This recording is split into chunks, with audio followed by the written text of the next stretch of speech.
ಇವತ್ತು ನಾನು ಜಿಲ್ಲಾಧಿಕಾರಿಗಳಲ್ಲಿ ತಾಲೂಕಿನ ನಿಮ್ಮೆಲ್ಲರ ಪರವಾಗಿ ಅವರಿಗೆ ಒಂದು ಮನವಿಯನ್ನು ಮಾಡ್ಕೊಳ್ತೀನಿ. ಏನು ನೀವು ಹಾರ್ಟಿಕಲ್ಚರ್ ಬೆಳೆ ಕೊಟ್ಟಿದ್ದೀರಿ, 400 ಎಕರೆ ಅಂತ ಕೊಟ್ಟಿದ್ದೀರಿ, ಅದು ಏನಾದ್ರು ನಿಜವಾಗಿದ್ರೆ ನಾವು ಇವತ್ತೇ ರಾಜಕೀಯ ನಿವೃತ್ತಿ ಹೊಂದ್ತೀವಿ ಅಂತ ಈ ಭಾಗದಲ್ಲಿ 5 ಊರುಗಳಲ್ಲೂ ಯಾವ ರಿಯಲ್ 10 ಎಕರೆ ಮೇಲೆ ಯಾರು ತಗೊಂಡಿಲ್ಲ. ಅದೊಂದು ನಮ್ಮ ಪುಣ್ಯ, ಹೋಬಳಿಯ ಪುಣ್ಯ ಅಂತ ತಿಳ್ಕೊಳ್ಳಿ. ನೀವು ಯಾರಿಗಾರ 50 ಎಕರೆ, 100 ಎಕರೆ, 20 ಎಕರೆ, ಒಂದು 200 ಎಕರೆ ಭಾಗದಲ್ಲಿ ಮಾರಿದ್ರೆ 100% ಆಗ್ಬಿಡೋದು.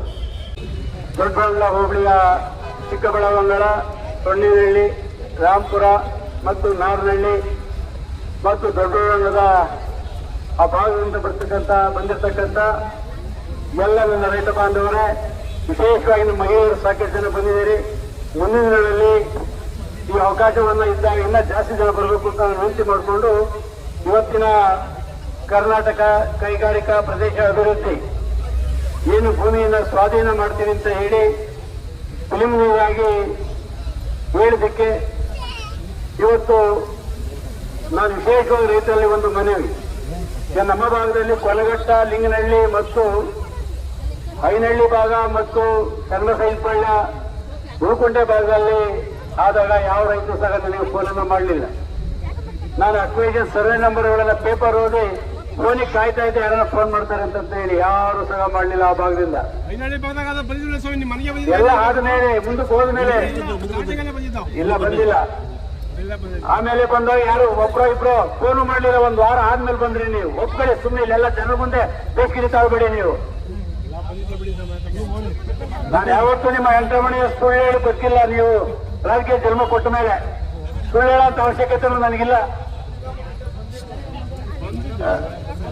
ಆಮೇಲೆ ಇದು ವಿಶೇಷವಾಗಿ ಇವತ್ತು ಈ ಭಾಗದಲ್ಲಿ ಚಿಕ್ಕಬಳ್ಳಾಪುರ ಭಾಗದಲ್ಲಿ ಮಾಡಿದಾಗ ತಿಮ್ಮೇಗೌಡರು ಫೋನ್ ಮಾಡಿದಾಗ ಮತ್ತು ಅದಕ್ಕೂ ಮೊದಲೇ ನಾನು ತಿಮ್ಮೇಗೌಡರಿಗೆ ಫೋನ್ ಮಾಡಿದ್, ಏನ್ ನೋಡ್ರಿ ಪೇಪರ್ ಬಂದು ಸುಮ್ಮನೆ ಕೂತಿದ್ದೀರಲ್ಲ, ಎಲ್ಲ ಯಾರೋ ಸ್ವಲ್ಪ ಬಂದು ಮಾತಾಡಿ ಏನಾದ್ರು ಸ್ವಲ್ಪ ಪ್ರಯತ್ನ ಮಾಡಿ. ಇಲ್ಲಿ ಎಲ್ಲ ಇರ್ತಕ್ಕಂಥವ್ರು 5 ಊರುಗಳಲ್ಲಿ ಎಲ್ಲ ಒರಿಜಿನಲ್ ರೈತ ಇರ್ತಕ್ಕಂಥವ್ರು. ಅದರಿಂದ ಆ ಒಂದು ಹೋರಾಟಕ್ಕೆ ಬಂದಿರತಕ್ಕಂಥ ಪರಮ ಪೂಜ್ಯ ಶ್ರೀ ಆದಿತ್ಯಗಿರಿ ಪೀಠಾದಿ ಮಠದ ಚಿಕ್ಕಬಳ್ಳಾಪುರದ ಸ್ವಾಮೀಜಿಯವರಾದಂಥ ಮಂಗಳಾನಂದ ಸ್ವಾಮೀಜಿಯವರ ಪಾದಕಗಳಿಗೆ ನಮಸ್ಕರಿಸಿ, ಅದೇ ರೀತಿ ನಮ್ಮ ಕಾನಿ ಮಠದ ಸ್ವಾಮೀಜಿಯವರ ಪಾದಗಳಿಗೆ ನಮಸ್ಕರಿಸಿ ಈ ಹೋರಾಟಕ್ಕೆ ಹಾಲಿ ಶಾಸಕರಾದಂಥ ಧೀರಾಜರವರು ಮತ್ತು ಜಾತ್ಯತೀತ ಜನತಾದಳದ ಮುಖಂಡರಾದಂಥ ಮುನಿಗೌಡರು, ಹರೀಶ್ ಗೌಡರು, ವಿಶೇಷವಾಗಿ ನಮ್ಮ CPMನ ಪ್ರಭಾವರವರು ಮತ್ತು ಅವರೆಲ್ಲ ಸದಸ್ಯರು, ತಾಲೂಕಿಂದ ಎಲ್ಲ ಸಂಘ ಸಂಸ್ಥೆಗಳ ಹೋರಾಟಗಾರರು ಸಹ ಇವತ್ತು ಭಾಗವಹಿಸಿದ್ರೆ ಬಹಳ ಸಂತೋಷ. ನಾವು ನಮ್ಮ ತಾಲೂಕಲ್ಲಿರ್ತಕ್ಕಂಥ ಹೋರಾಟ ಸಮಿತಿಯವರು, ಎಲ್ಲ ಸಂಘ ಸಂಸ್ಥೆಯವರು ಎಲ್ಲ ಹಂತದಲ್ಲೂ ಎಲ್ಲ ಸಮುದಾಯಗಳಿಗೂ ಎಲ್ಲ ಜಾತಿ ಜನರು ಎಲ್ಲ ಹೋರಾಟಕ್ಕೂ ಬೆಂಬಲವನ್ನು ಕೊಡ್ತಾ ಇದ್ದೀರಿ. ನಿಮ್ಮ ಪರವಾಗಿ ಪ್ರಾರಂಭದಿಂದಲೂ ಸಹ ಅವರು ಮತ್ತು ನಾವು ಮತ್ತು ವಿರೋಧ ಪಕ್ಷದವರು ಎಲ್ಲ ಸಹ ಅವರವರ ಒಂದು ಶಕ್ತಿ ಮೀರಿ ಈ ಭೂಮಿಯನ್ನು ಉಳಿಸಬೇಕು ನಮ್ಮ ರೈತರ ಹೋರಾಟವನ್ನ ಎಲ್ಲರೂ ಸಹ ನಾವು ಮಾಡಿದ್ದೀವಿ. ವಿಶೇಷವಾಗಿ ಇವತ್ತು ನಾನು ಜಿಲ್ಲಾಧಿಕಾರಿಗಳಲ್ಲಿ ತಾಲೂಕಿನ ನಿಮ್ಮೆಲ್ಲರ ಪರವಾಗಿ ಅವರಿಗೆ ಒಂದು ಮನವಿಯನ್ನು ಮಾಡಿಕೊಡ್ತೀನಿ. ಏನು ನೀವು ಹಾರ್ಟಿಕಲ್ಚರ್ ಬೆಳೆ ಕೊಟ್ಟಿದ್ದೀರಿ, 400 ಎಕರೆ ಅಂತ ಕೊಟ್ಟಿದ್ದೀರಿ, ಅದು ಏನಾದ್ರು ನಿಜವಾಗಿದ್ರೆ ನಾವು ಇವತ್ತೇ ರಾಜಕೀಯ ನಿವೃತ್ತಿ ಹೊಂದ್ತೀವಿ. ನಮ್ಮ ಅಧಿಕಾರಿಗಳಿಗೆ ಸರಿಯಾದ ಮಾಹಿತಿಯನ್ನು ಕೊಡ್ಲಿಕ್ಕೆ ಹೇಳಿ ನೀವು. ನಾವು ಅದನ್ನ ಪ್ರತಿ ಮನೆಗೂ ಸರ್ವೆಯನ್ನು ಮಾಡಿಸಿದಾಗ 800ರಿಂದ 900 ಎಕರೆ ಜಮೀನು ಬಂದಿದೆ. ಅದು ಅಡಿಕೆ ಇರ್ಬೋದು, ತೆಂಗಿರ್ಬೋದು, ದ್ರಾಕ್ಷಿ ಇರ್ಬೋದು, ಮಾವು ಇರ್ಬೋದು, ಸೀಬೆ ಇರ್ಬೋದು, ಎಲ್ಲವೂ 800ರಿಂದ 900 ಎಕರೆ. ತಪ್ಪ ಮಾಹಿತಿಯನ್ನು ಯಾಕೆ ಕೊಡ್ತಾರೆ? ಜನ ಸರ್ಕಾರಗಳು ಇವತ್ತು ಉದ್ಯೋಗವನ್ನು ಕೊಟ್ಟಿದೆ, ಸಂಬಳವನ್ನು ಕೊಡ್ತಾ ಇದೆ.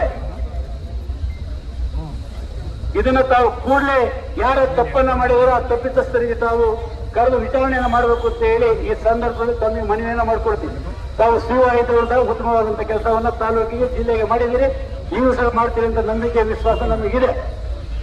KDB ಅಧಿಕಾರಿಗಳು ನಾವು ಹಲವಾರು ಬಾರಿ ಹಿಂದೆ ನಮ್ಮ ಭಾಗದಲ್ಲಿ ಮಾಡಿಕೊಂಡಾಗ ಪ್ರತಿ ಉಳುಕುಂಟೆ ಭಾಗ, ಚನ್ನಸಂಬಳ ಪ್ರತಿ ಹಾಲನ್ನ ಮಾಹಿತಿ ತಗೊಂಡು ಸರ್ಕಾರಕ್ಕೆ ಮನವಿಯನ್ನ ಮಾಡಿದೆ. ಆಮೇಲೆ ಏನು ನಮ್ಮ ಭಾಗದಲ್ಲಿ ಭೂಮಿಯನ್ನ ಮಾಡ್ಕೊಳ್ಳಿ, ಅದನ್ನ ಸರ್ಕಾರ ಜಮೀನು ಇದೆ ಅಂತ ಹೇಳಿದಾಗ ಅದು ಮಾಡ್ಕೊಳಕ್ ಆಗಲ್ಲ ಅಂದ್ರು. ತದಾಂತರ ಮಾಡಿದಾಗ ನಮಗೆ ಒಂದ್ ಕಡೆ ರೈಲ್ವೆ ಲೈನ್ ಬೇಕು, ಒಂದ್ ಕಡೆ ನ್ಯಾಷನಲ್ ಹೈವೇ ಬೇಕು ಅಂದ್ರು. ಅವಾಗ ಅದು ಆಗೋದಿಲ್ಲ, ಅದು ರೈತರು ಅದರಲ್ಲಿ ಇದಾರೆ ಅಂತ ಹೇಳಿ ಕೈಬಿಟ್ರು. JMF ಗೋರ್ಮೆಂಟ್ ಫುಡ್ ಅಂತ ಹೇಳಿ ಆ ಜಮೀನು ಸುಮಾರು ಇದೆ ನನ್ನ ಊರು ಗೇಟಲ್ಲಿ. ಅದು ಮಾಡ್ಕೊಳ್ಳೋದು. ತದನಂತರ ಈ ನಮ್ಮ ಚನ್ನಬಸವನಪಳ್ಳಿ, ಐನಹಳ್ಳಿ ಭಾಗದಲ್ಲಿ ಮಾಡಿ ಹೋರಾಟದ ಕಡೆ ಮಾಡಿದ್ರೆ ತಿರ್ಗಿ ಅಲ್ಲಿಗೂ ಬಂದ್ರು ಅದಕ್ಕೆ. ಅಲ್ಲೂ ಸಹ ಯಾರು ಹೋರಾಟಕ್ಕೆ ಬರಲಿಲ್ಲ. ಅದಾಗಿದೆ. ಈಗ ವಿಶೇಷವಾಗಿ ನಿನ್ನೆ ಇದುವರೆಗೂ ನಾವು ಯಾವುದೇ ರೀತಿಯಲ್ಲಿ ನಮ್ಮ ದೊಡ್ಡಬಳ್ಳಾಪುರ ತಾಲೂಕಿನಲ್ಲಿ ಯಾವುದೇ ತಾಲೂಕಲ್ಲಾಗಿರ್ಬೋದು, ದೊಡ್ಡಬಳ್ಳಾಪುರ ಹೋದಾಗ ಇನ್ನು ಮುಂದೆ ಯಾವುದು ಮಾಡಬಾರದು. ಇದು ಮುಂದಿನ ದಿನಗಳಲ್ಲಿ ನಾನು ಏನಾದರೂ ಅಧಿಕಾರಿಗಳು ರೈತರ ಮಕ್ಕಳು ಏನಾದರೂ ಆಗಿದ್ದು ಇಲ್ಲ, ಯಾರಾದರೂ ಅಲ್ಲಿ ರಿಯಲ್ ಎಸ್ಟೇಟು ಅಂತವ್ರ ಜಮೀನು ತಗೊಂಡಿದ್ರೆ ಅಲ್ಲಿ ವ್ಯವಸಾಯ ಮಾಡೋದಿಲ್ಲ. ಅಂತ ಭಾಗದಲ್ಲಿ ಈ ಭಾಗದಲ್ಲಿ 5 ಊರುಗಳಲ್ಲೂ ಯಾವ ರಿಯಲ್ ಎಸ್ಟೇಟ್ 10 ಎಕರೆ ಮೇಲೆ ಯಾರೂ ತಗೊಂಡಿಲ್ಲ. ಅದನ್ನು ನಮ್ಮ ಪುಣ್ಯ, ಹೋಬಳಿಯ ಪುಣ್ಯ ಅಂತ ತಿಳ್ಕೊಳ್ಳಿ. ನೀವು ಯಾವ 50 ಎಕರೆ, 100 ಎಕರೆ, 20 ಎಕರೆ, ಒಂದು 200 ಎಕರೆ ಭಾಗದಲ್ಲಿ ಮಾರಿದ್ರೆ 100% ಆಗ್ಬಿಡೋದು. ಯಾರು 1 ಎಕರೆ ಮಾಡಿಲ್ಲ ಅಲ್ಲಿ. ನಾನು ಮೊದಲಿನಿಂದಲೂ ಅದೇ ನಂದು ಕೂಗು.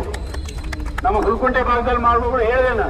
ನೀವೇನಾದ್ರೂ ಮಾಡಂಗಿದ್ರೆ ಹುಲ್ಕುಂಟೆ ಟೋಲ್ ಓಪನ್ ಅದನ್ನು ಮಾಡ್ಕೊಳ್ಳಿ, ಒಳ್ಳೆ ಬೆಲೆ ಬರ್ತಂತ ಹೇಳಿದ್ವಿ. ಗ್ರಾಮಗಳಲ್ಲಿ ಏನಾಗಿದೆ, ಗ್ರಾಮ ತಾಣ ಬಿತ್ತು ಮನೆ ಬಿಟ್ಬಿಟ್ಟು ಪಕ್ಕಕ್ಕೆ ಹೋಗಿ ಜಮೀನುಗಳು ಕಟ್ಕೊಂಡಿದ್ದೀರಿ. ಮನೆಗಳು ಎಲ್ಲಿ ಸಿಗುತ್ತೆ ನಿಮಗೆ 2300 ಎಕರೆಯಲ್ಲಿ? ಅದರಿಂದ ಸೂಕ್ತವಾದಂತ ಸ್ವಾಮೀಜಿಯವರನ್ನು ಬರಡು ಮೀನುಗಳನ್ನ ತಗೊಂಡು ಎಲ್ಲಿ ಬೆಳೀತಾ ಇಲ್ಲ, ತೋಟಗಾರಿಕೆ ಇಲ್ಲ, ಹಾರ್ಟಿಕಲ್ಚರ್, ಅಗ್ರಿಕಲ್ಚರ್ ಒಂದು 30-40% ಮಾಡುವಂತ ಜಮೀನುಗಳು ತಗೊಳ್ಳಿ, ಬೇಡ ಅಂದರೆ ಅದು. ಅದರಿಂದ ಇದು ಕೂಡಲೇ ಕೈ ಬಿಡಬೇಕು. ಇವತ್ತು ರೈತರ ಹೋರಾಟ ಇಲ್ಲಿಗೆ ತಾವು ಹೇಳಿ ಅಧಿಕಾರಿಗಳು ಇದನ್ನ ಮುಗಿಸ್ಕೊಡ್ಬೇಕು. ಇದನ್ನು ನಾವು ಮುಖ್ಯಮಂತ್ರಿ ಗಮನಕೊಂಡು ಮೊನ್ನೆ ನಾವು ತಂದಿದ್ದೇವೆ, ತಂದಲ್ಲಿ ನೋಡೋಣಪ್ಪ ಅಂತ ಅವರು ಸಹ ಹೇಳಿದ್ದಾರೆ. ಇದು ಪ್ರಿಲಿಮಿನರಿ ಆದ್ರಿಂದ ಅವಕಾಶ ಅಂತ ದೊರಕಿದೆ. ಇವತ್ತು ನಮ್ಮ ಸ್ವಾಮೀಜಿಯವರ ಹೋರಾಟ, ದಲಿತ ಪರ ಹೋರಾಟ, ರೈತ ಪರ ಹೋರಾಟ, ನಮ್ಮ ಖ್ಯಾತ ವಕೀಲರ ಒಂದು ಹೋರಾಟ ಇದಕ್ಕೆ ನಮಗೆ ಶಕ್ತಿ ಕೊಟ್ಟಿದೆ. ಆ ಶಕ್ತಿನ ನಾವು ಉಪಯೋಗಿಸಿಕೊಂಡು ಮುಂದಿನ ದಿನಗಳಲ್ಲಿ ಏನಾದರೂ ಅಂತ ಸಂದರ್ಭ ಬಂದಾಗ ಹೋರಾಟವನ್ನ ಮಾಡಲು ಸಂದರ್ಭದಲ್ಲಿ ಶಾಂತಿಯಿಂದ ಮಾಡೋಣ. ಅಶಾಂತಿಗೆ ಯಾರು ಓಡಿಸಬೇಡಿ ದಯವಿಟ್ಟು.